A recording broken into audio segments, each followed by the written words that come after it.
요즘에는 그 카드를 많이 우리가 씁니다. 여러분도 이 지갑에 보면은 카드가 종류가 굉장히 많을 것입니다. 근데 카드에도 이렇게 여러 가지 그 혜택이 있더라고요.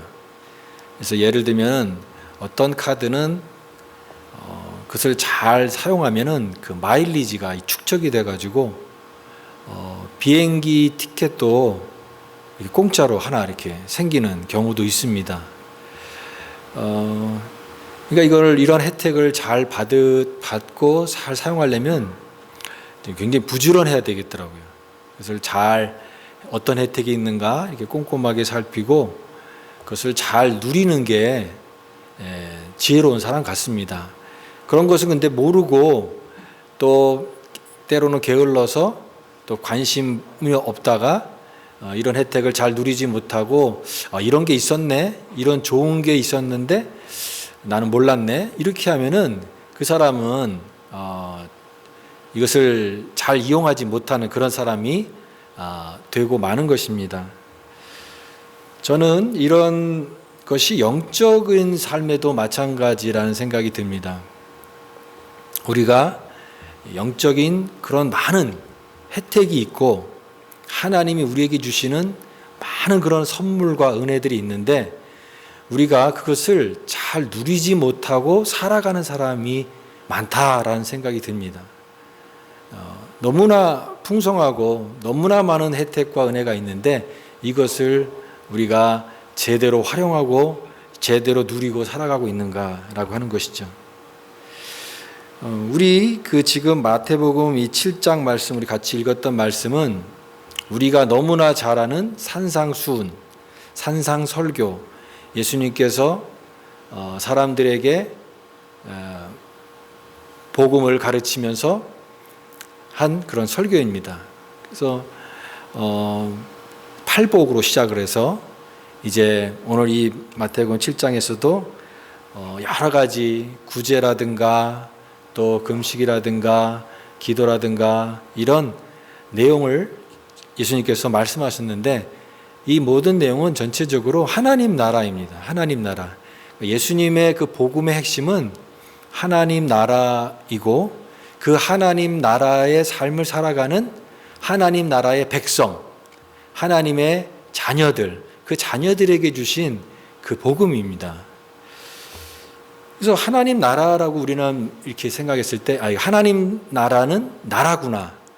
여러분 우리가 이 세상에 지금 살고 있는데 전 세계의 나라가 지금 몇 개인지 아십니까?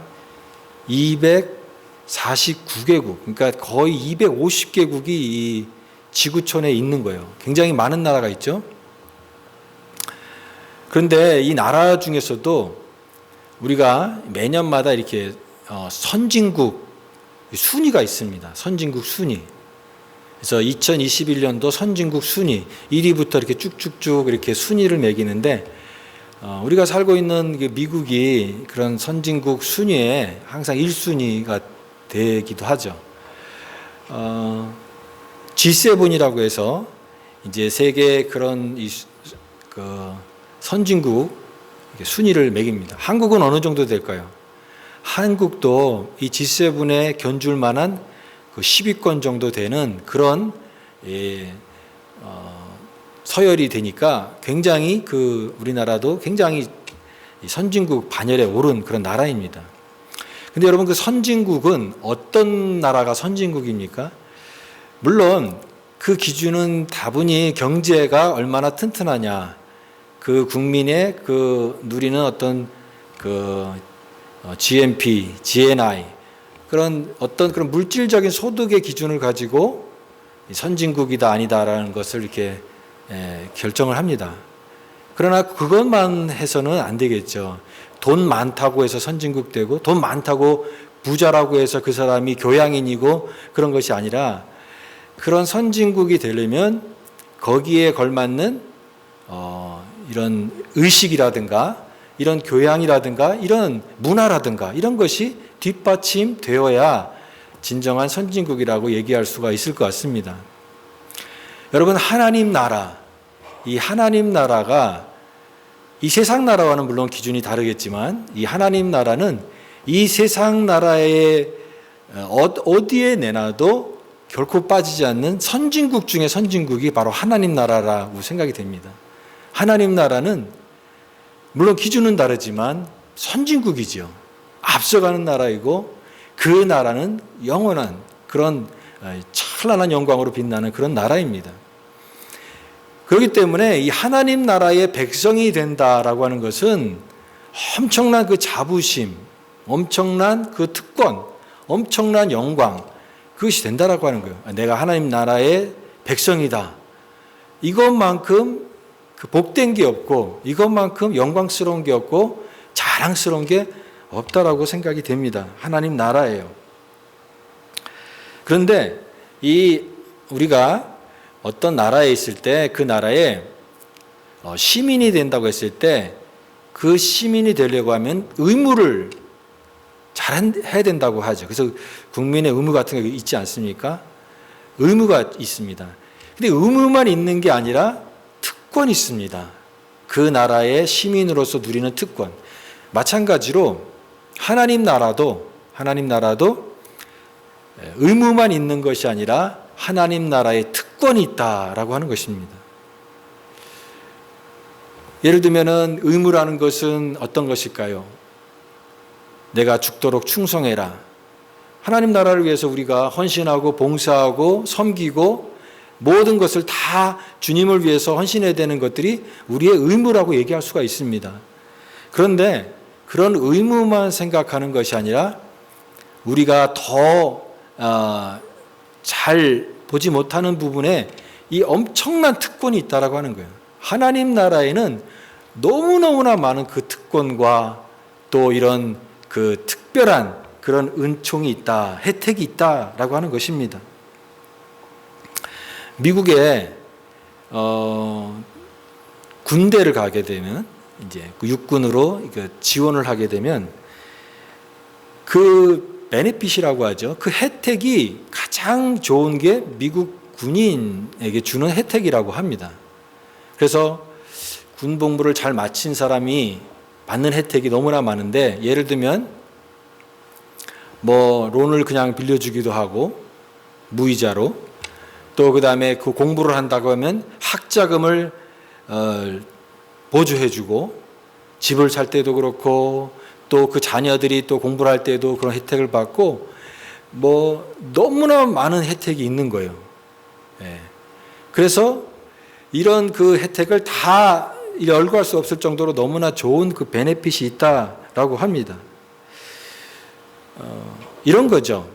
당신이 나라를 위해서 수고했으니까 나머지 당신의 삶은 우리 나라가 책임지겠다라고 하는 거죠. 얼마나 정말 근사합니까?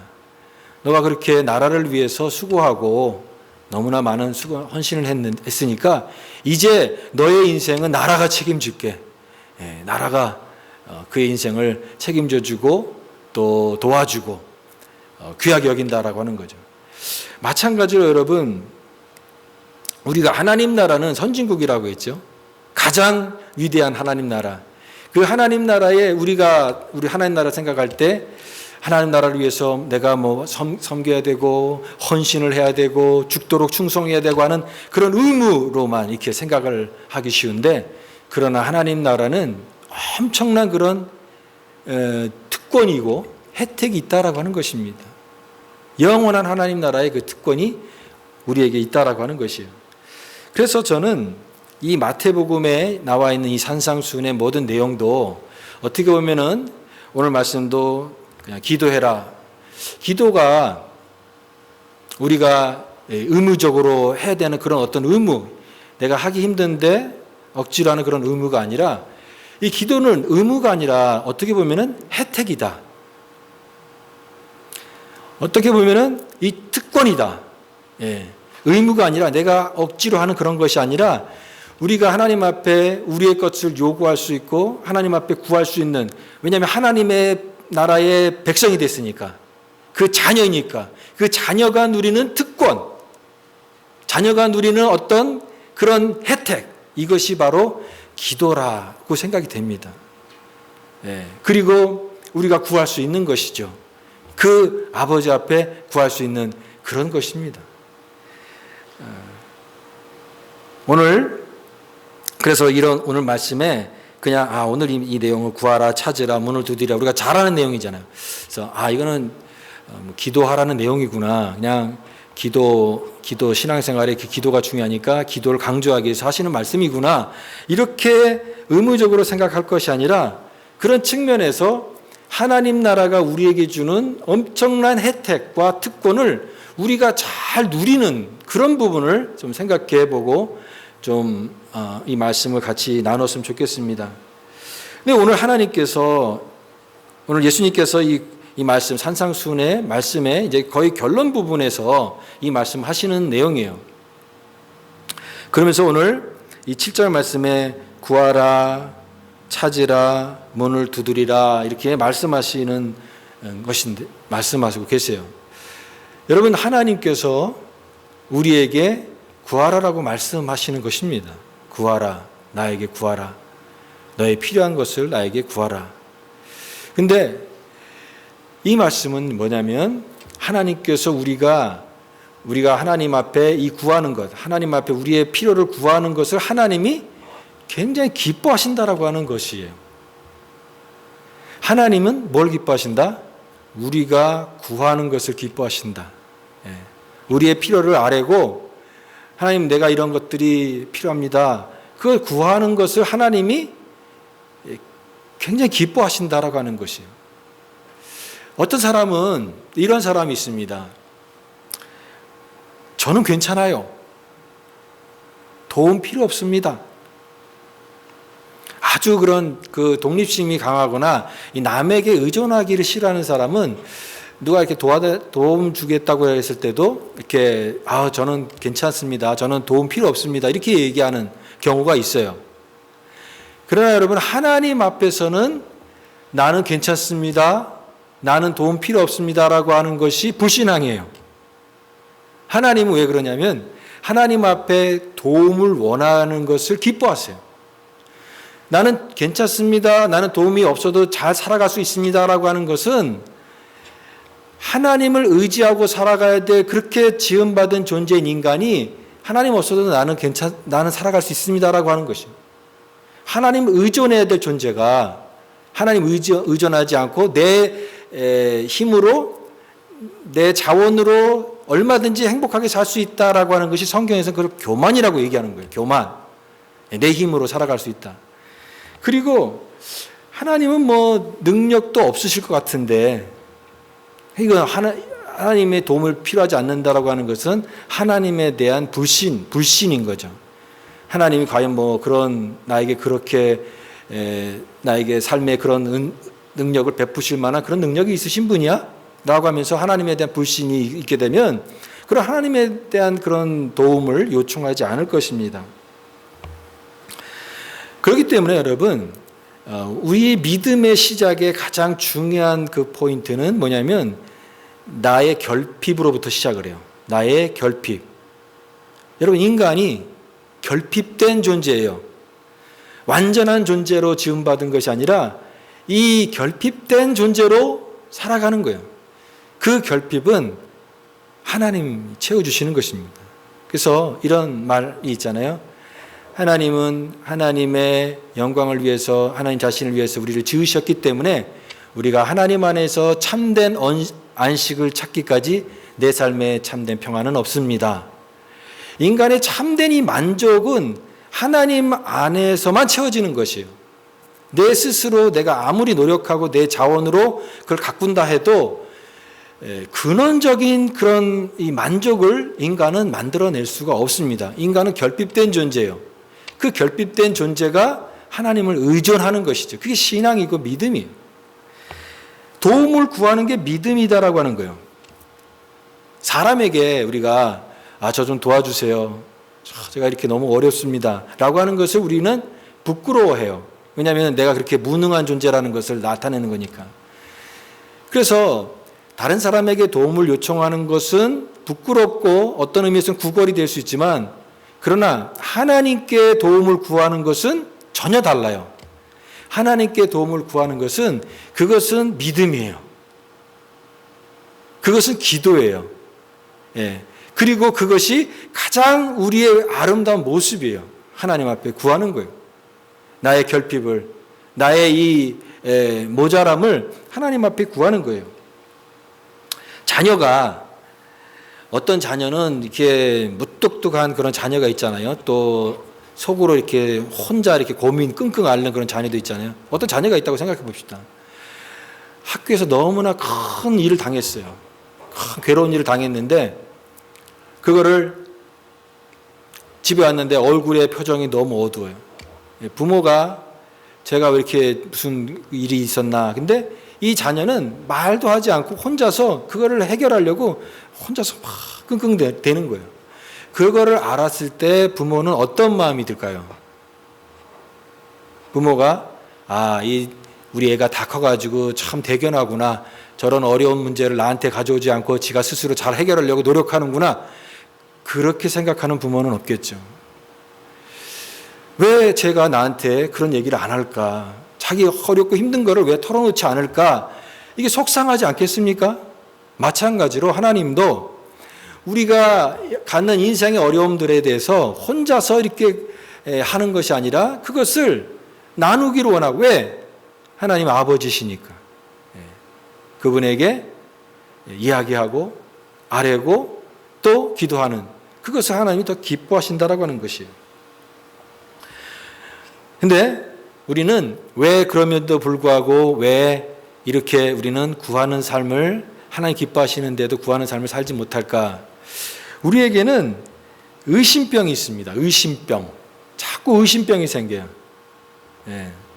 하나님이 정말 주실까? 라고 하는 그런 의심을 갖게 되는 것입니다. 그래서 이런 의심병이 자꾸 생겨서 그 마음속에 이런 하나님에 대한 그 간구를 하지 못하는 경우가 많아요. 여러분, 하나님께서 우리에게 응답을 주시는데 그 응답은요, 우리가 원하는 어떤 우리가 납득할 만한 어떤 방식으로 그 응답이 올 수도 있지만, 그러나 우리가 생각하는 방식과 다른 그런 방식으로 하나님께서 응답하실 수도 있습니다. 그것을 우리는 열어놓아야 돼요. 심지어는 거절이 응답이 될 수도 있습니다. 사도 바울이 그가 사역할 때에 그 안에 너무나 힘든 그런 질병이 있어서 이것을 떠나가게 해달라고 3번이나 간절히 하나님 매달리면서 기도했잖아요. 근데 하나님 그 기도를 안 들어주셨거든요. 그래서 내 은혜가 내게 족하다라고 말씀하셨는데, 그 거절이 때로는 이 사도 바울에게 은혜가 되어서 하나님의 응답이 된 것입니다. 우리가 우리의 이성을 가지고는 그런 모든 것들을 다 이해할 수 없지만, 그러나 우리보다도 훨씬 더 크신 하나님께서 모든 것이 협력하여 선을 이루느니라 라고 하는 말씀처럼 우리가 원하는 어떤 방식으로는 이루어지지 않는다 할지라도 때로는, 그러나 하나님께서 하나님의 방법과 하나님의 때에 하나님의 방법으로 이 모든 기도와 우리의 구하는 것들을 다 이루시는 그 하나님이다라고 하는 것을 믿고, 현재 지금도 내가 기도하느냐 또 하나님 앞에 구하느냐, 그것이 믿음의 모습이다라고 하는 것이에요.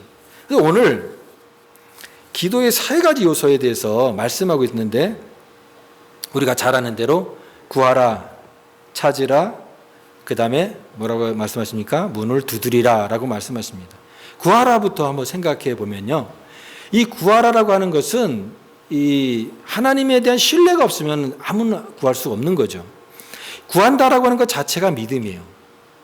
하나님 앞에 나와서 그 하나님 앞에 그 구한다라고 하는 것은 하나님을 신뢰한다라고 하는 것이고, 그게 믿음의 표현입니다. 자, 근데 구하라고 하는 것에서 끝나는 것이 아니라 그 다음에 뭐라고 얘기했습니까? 찾으라라고 얘기하는 거예요. 찾으라. 찾으라라는 것은 구하라는 것에다가 행동을 더한 거예요. 그냥 뭐 있었으면 좋겠다, 어떤 구하는 게 있는데 그 생각만 가지고 있는 것이 돼서는 안 되는 것이에요. 액션이 있어야 되는 거죠. 믿음은 행동이 있지 않습니까? 그래서 이 찾으라고 하는 것은 거기다가 액션, 행동을 더한 그런 것이에요. 그 다음에 맨 마지막에는 두드리라. 구하는 것에 행동을 더한 것이 찾는 것이라고 하면 이 두드리라는 것은 거기에다가 인내를 더한 거예요. 인내. 여러분, 하나님께서 우리가 구할 때 바로바로 응답해 주실 때보다 응답이 더딜 때가 많아요. 그래서 어떤 분은 하나님이 참 느린 보 같다 이렇게 얘기해요. 하나님이 굉장히 이렇게 금방금방 대답해 주시고 응답이 오면 얼마나 좋겠습니까? 그러나 믿음은 그런 것이 아니거든요. 시간이 걸리고 또 응답이 더딜 수가 있지만 그러나 그것을 인내하라는 거예요. 문을 두드리는 것은 계속적인 그런 기다림이에요. 예. 우리가 하나님을 믿으면서 제일 많이 하는 게 뭐라고 그랬죠? 기다림이에요. 기다림. 믿음이 기다림이에요. 기다리는 거예요. 언제까지? 그것이 이루어질 때까지 기다리는 것이에요. 그러니까 이 구하라, 찾으라, 두드리라라고 하는 것은 결국 하나님을 향한 이게 적극적으로 하라는 거예요. 적극적으로. 그냥 잠깐 하다가 그만두고 가버리는 그런 게 믿음이 아니고 하나님 앞에 구하는 게 아니라 끝까지 찾고 두드리고 또 인내하면서 기다리는 그것을 하라는 거예요. 하나님 앞에서. 그게 믿음이에요. 끈기. 그런데 이와 같은 우리가 하나님 앞에 이런 많은 것들을 누리지 못하는 그런 이유가 저는 한 가지 있다고 생각이 됩니다. 오늘 오늘 말씀의 포인트는 그것이에요. 그것은 다름 아니라 우리 안에 있는 선입견이 그것을 막는다. 이 하나님 나라에 많은 혜택이 있는데도 불구하고 우리가 그것을 누리지 못하는 이유는 그 사이에 내가 갖고 있는 하나님에 대한 어떤 인식, 어떤 하나님에 대한 선입견, 하나님에 대한 어떤 그런 것이 방해가 되지 않는가 하는 것이죠. 여러분, 사람에 대한 그 선입견을 가지고 있으면 저 사람은 저럴 거야 라고 하는 그 선입견으로 그 사람을 제한하잖아요. 그 사람의 100%로 상대하는 것이 아니라 내가 갖고 있는 조그만 안경으로 그 사람의 10%를 보고 저 사람은 저럴 것이다 라고 판단하는 것이 선입견인 것처럼 마찬가지로 우리가 다 하나님에 대한 그런 선입견이 다 있어요. 하나님에 대한 우리의 어떤 그런 시야가 다 있다라고 하는 거예요. 어떤 사람은 굉장히 좁은 그런 자기의 어떤 관점이 있어요. 하나님이 기도하면 들어준다고 했는데 하나님이 설마 그렇게 들어주시겠어? 라고 하는 그런 게 있는 거예요. 근데 이 선입견이 열릴 때 우리가 받을 수 있는 그런 은혜가 너무나 많다라고 하는 것입니다. 우리가 신앙생활하면서 정말 우리가 먼저 생각해야 될 것은 하나님이 어떤 분이시냐를 아는 거예요. 우리가 믿는 하나님을 최고의 하나님으로 여기는 거예요. 최고의 하나님. 그 하나님이 주님밖에 없습니다. 그래서 시편의 고백처럼 하늘 외에 주밖에 누가 내게 있으리요? 땅에서는 주밖에 나의 사모할 자 없나이다. 하나님이 최고의 하나님. 세상의 어떤 존재보다도 가장 위대하시고 가장 최고의 하나님. 그 최고의 하나님이 나에게 최고를 좋은 것을 주신다라고 하는 그게 있는 거예요. 그거 믿음이 있어야 돼요. 그런데 우리가 자꾸만 우리의 경험과 또 우리의 그 생각과 우리의 제한된 시야를 가지고 하나님을 제한하고 그 하나님을 자꾸만 이렇게 작게 만들어요. 하나님 크신 하나님이고 온 우주에 충만하신 하나님인데 내가 갖고 있는 그런 작은 범위 안에 하나님을 가둬놓는다라고 하는 것이죠. 그래서 하나님이 구하라고 했지만 그것을 누리지 못하는 그런 모습이 있습니다. 하나님이 주신다고 했지만 조건이 있겠지. 그러면서 이게 그 하나님에 대한 그 기도에 대한 진입 장벽을 계속 쌓아놓고 그렇게 구하지 못하는 그런 모습, 그게 불신앙의 모습이다라고 얘기할 수 있어요. 혜택을 누릴 수 있는 게 너무나 많은데 그 혜택을 거의 1%, 3% 아주 그냥 찔끔찔끔 겨우겨우 누리는 정도로 그러면서도 가난하게 살아가는 그런 그리스도인이 많을 수 있다라고 하는 것이에요. 그렇게 우리가 의심하고 또 우리가 그런 여러 가지 것들을 생각할 때 여기에 대해서 주님께서 오늘 말씀하십니다. 자꾸만 의심하고 또 이런 확신하지 못하는 자들에 대해서 하는 예수님께서 비유를 드셨는데 그게 말씀이 9절 말씀입니다. 8절 말씀에 구하는 이마다 받을 것이요 찾는 이가 찾아낼 것이요 두드리는 이에게 열릴 것이니라. 너무나 좋은 말씀이지만 나한테는 해당이 안 돼. 이런 조건이 있어야 되겠지. 나는 이거는 나한테는 상관이 없는 얘기야 라고 이렇게 의심하면서 자꾸만 하는 사람에게 주님께서 말씀하십니다. 9절에 너희 중에 누가 아들이 떡을 달라는데 돌을 주며 생선을 달라는데 뱀을 줄 사람이 있겠느냐. 그 다음에 11절 말씀 같이 한번 읽어볼까요? 11절 말씀 시작. 너희가 악한 자라도 좋은 것으로 자식에게 줄 알거든 하물며 하늘에 계신 너희 아버지께서 구하는 자에게 좋은 것을 주시지 않겠느냐. 아멘. 여러분 이 11절 말씀을 여러분 꼭 마음속에 새기시기를 바랍니다. 구하는 자에게 좋은 것을 주시는 하나님이라고 하는 거예요. 구하는 자에게 좋은 것을 주시는 하나님. 우리가 자꾸 의심하고 여기에 대해서 어떤 그런 숨겨진 무슨 조건이 있을 거고 나한테 해당이 안 될 거라고 하는 그런 것으로 자꾸만 이것을 가로막으려고 할 때 아니라 라고 말씀하시면서 예수님께서 말씀하시는데 부모들도 자녀들이 떡을 달라고 하면은 그 떡을 주지 그 돌을 주겠느냐.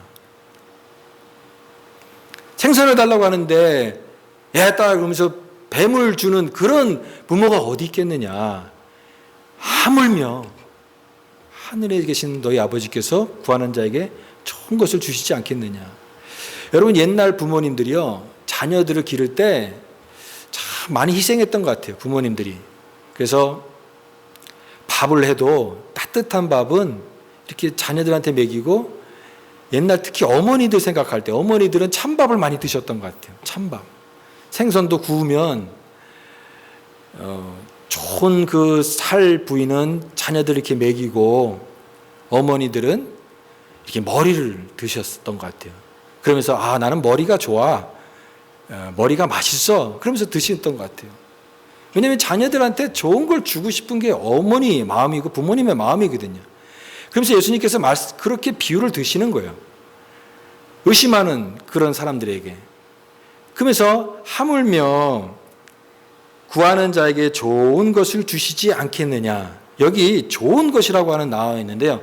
헬라어로는 아가소스예요. 아가소스. 좋은 것 이런 뜻이에요. 그런데 여기 부모가 좋은 것을 주는 것도 아가소스고 또 아버지께서 구하는 자에게 좋은 것을 주신다고 했을 때 좋은 것도 아가소스예요.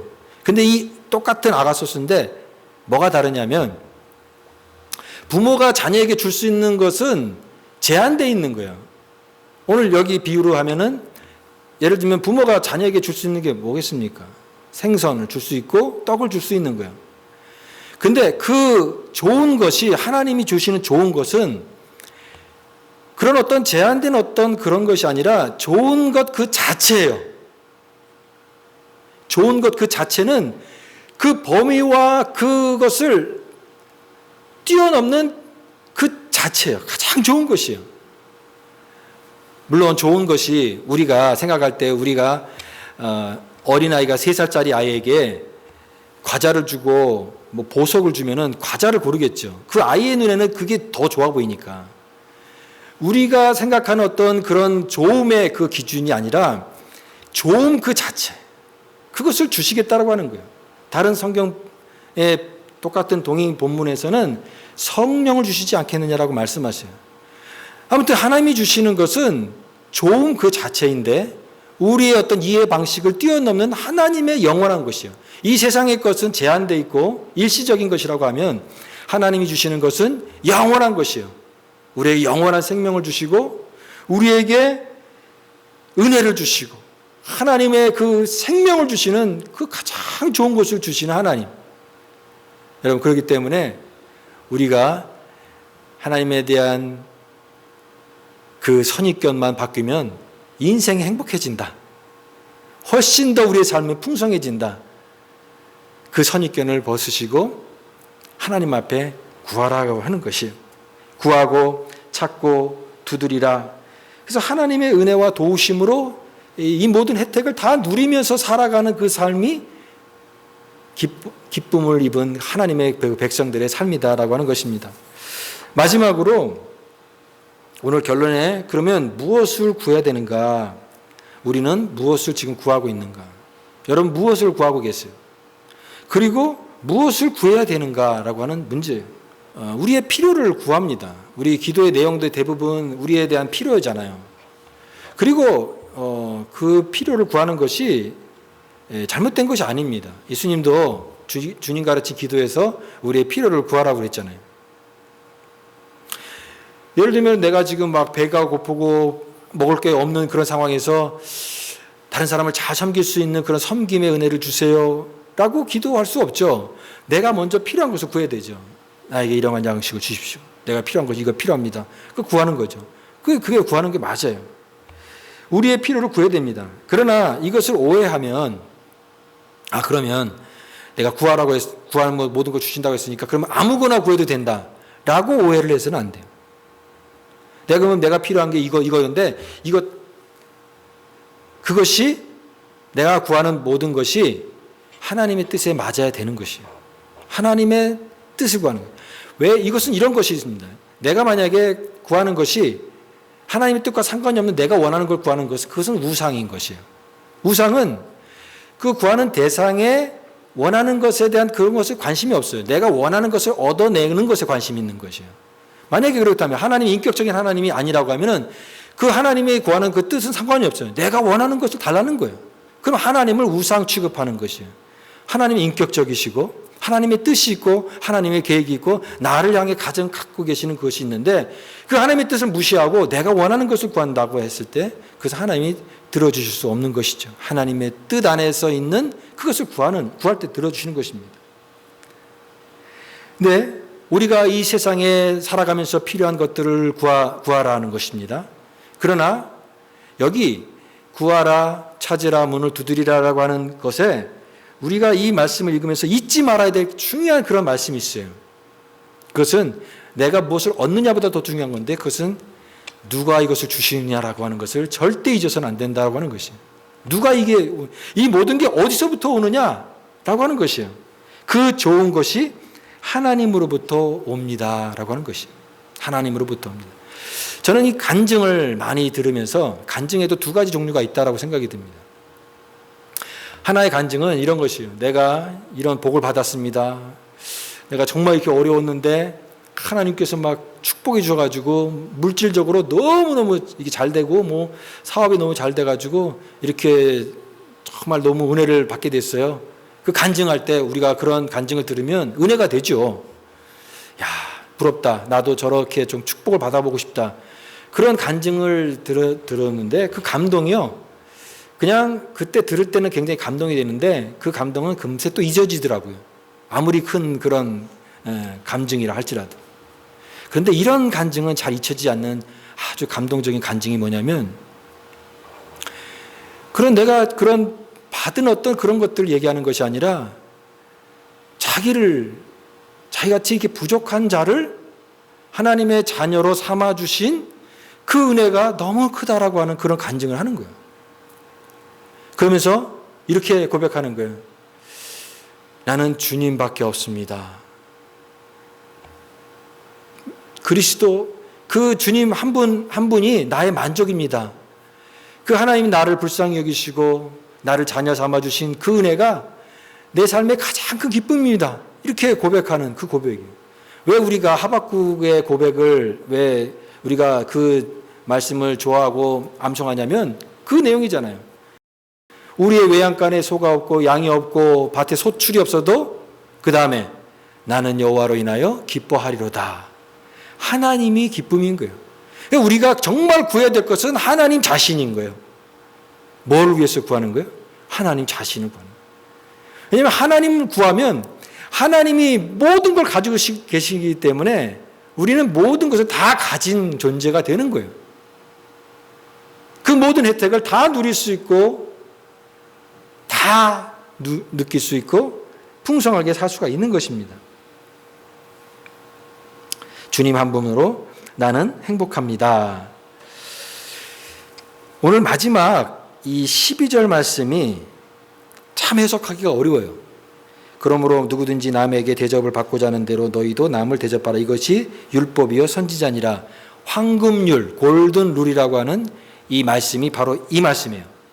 근데 이 말씀이 지금 7절부터 11절까지 구하라 찾으라 문을 두드리라고 하는 하나님 앞에 구하는 것의 결론으로 주어진 그런 말씀이라고 하면 좀 이게 안 맞아요. 약간. 그래서 많은 성경학자들이 이게 여기 7절부터 11절까지 나와 있는 내용으로 걸리는 것이 아니라 이 그러므로라고 되어 있잖아요. 산상순 전체를 걸어서 그 결론으로 그러므로라고 하는 것이 돼야 되지 않을까 이렇게 또 해석을 하기도 합니다. 그러므로 무엇이든지 남에게 대접을 받고자 하는 대로 너희도 남을 대접하라. 이것이 율법이요 선지자니라 라고 말씀하시는데 여러분 이것을 생각해 보세요. 우리가 여기 말씀을 통해서 만난 하나님 어떤 하나님이세요? 구하는 것을 주시는 넉넉한 부자 아버지예요. 그러면 우리는 부자 아버지를 둔 자녀는 어떤 자녀입니까? 부자 아버지를 둔 부자 자녀지요. 너희들의 삶이 그런 삶이 되기를 원한다. 그게 하나님 나라의 백성의 삶이라는 게 그런 거예요. 그게 우리가 물질적으로 막 부유하고 돈에 여유가 있고 그래서 나오는 그런 선행과 행함이 아니라 모든 것을 가지신 그 하나님, 구할 때마다 우리의 것들을 필요를 채워주시는 그 전능하신 하나님을 아버지로 둔 자가 누리는 넉넉함, 그 여유, 그런 마음으로 다른 사람을 대하라고 하는 것이에요. 그게 바로 황금률이에요. 너희가 남에게 대접을 받고자 하는 대로 너희가 남을 대접하라. 그러면 손해보잖아요.